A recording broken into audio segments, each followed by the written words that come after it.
I am going to show you 5 mistakes most of us are making at our desks that are bad for our bodies and bad for productivity. And I want to know which ones you are guilty of. Mistake number 1 is you are not moving enough. Our bodies were not designed to sit still for long periods of time. And so the best thing you can do for your body is constantly changing your seating position. When you get up often, when you're talking on the phone, don't sit back and slouch. Get up and walk around. Get up for coffee or tea. Go and talk to someone. The best thing you can buy for yourself is a gym ball. I sit on my ball 90% of the time and it helps me to move. It forces me not to sit still. Number 2, keep your elbows tucked into your sides. It is when we are spreading our wings or our monitors are too far that we are getting these horrible shoulder aches that can last for weeks. So you want to be having your keyboard closer to your body, round about your waist, and this is about the span where you want to have most things that you use every day. If you have a higher desk, have one of those keyboard trays that attaches to the bottom of your desk so that you can sit and work like this. Mistake number 3 is your chin is not parallel to the floor. This means that your monitor is probably too high, and it is often a problem when we work on a laptop because the keyboard and the screen is very close to one another. So when you do work on a laptop, it is a good investment to get a secondary screen, and this screen you can set up.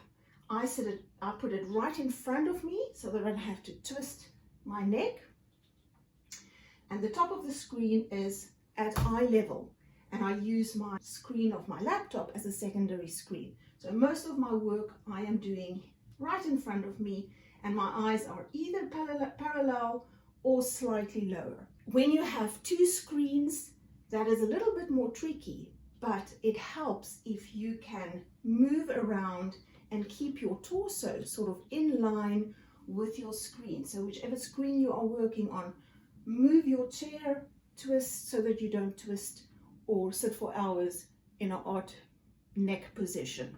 The 4th mistake you are making is that you are straining your eyes. Now remember, your monitor is a light, and the worst thing for your eyes is contrast. So you want to reduce the contrast between the monitor and the surrounding next to or behind your monitor. So have a desk lamp to cast a soft light around your monitor and on your hands where you often look down. You will see how much that relaxes your eyes. Another tip, often take your eyes off your monitor and focus on something far in the distance. That just helps to relax your eyes. And I hope that you have natural light in your workplace. Now, with natural light often comes glare. And what you want to do is to have shades that are glare reducing. I often see people closing their blinds completely, and that just defeats the whole purpose of having natural light in your workplace. So you want to invest in shades that are glare reducing but still allows natural light to come in.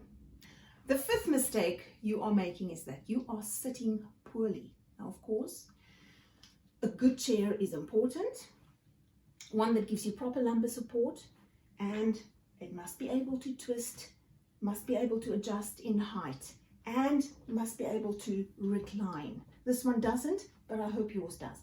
More important than a good chair, and I'm going to get in big trouble for this, is not really the chair, but the way that you sit on your chair. Now, this is the secret.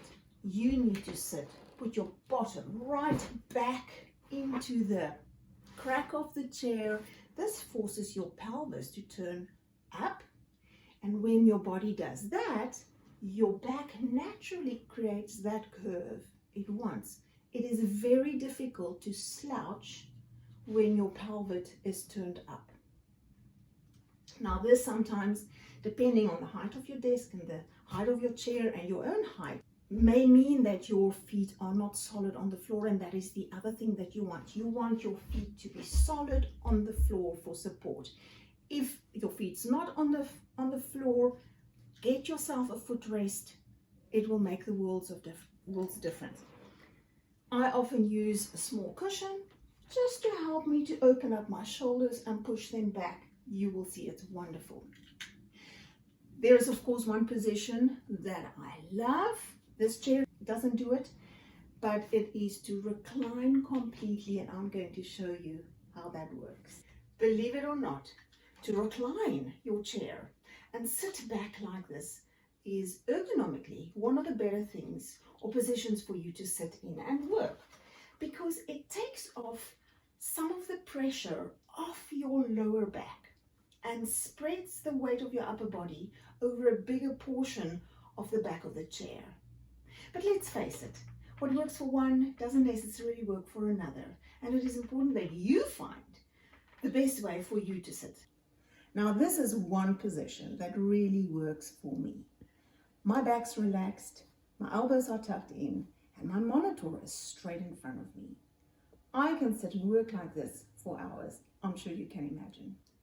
These are some of the mistakes we are making at our desks that are bad for our bodies and preventing us from being really productive. Are you making any one of these? And did you find it helpful? If you did, please give it a thumbs up and perhaps forward it to someone that you think may benefit from it. At Informed Design, we design healthy interiors so you can thrive.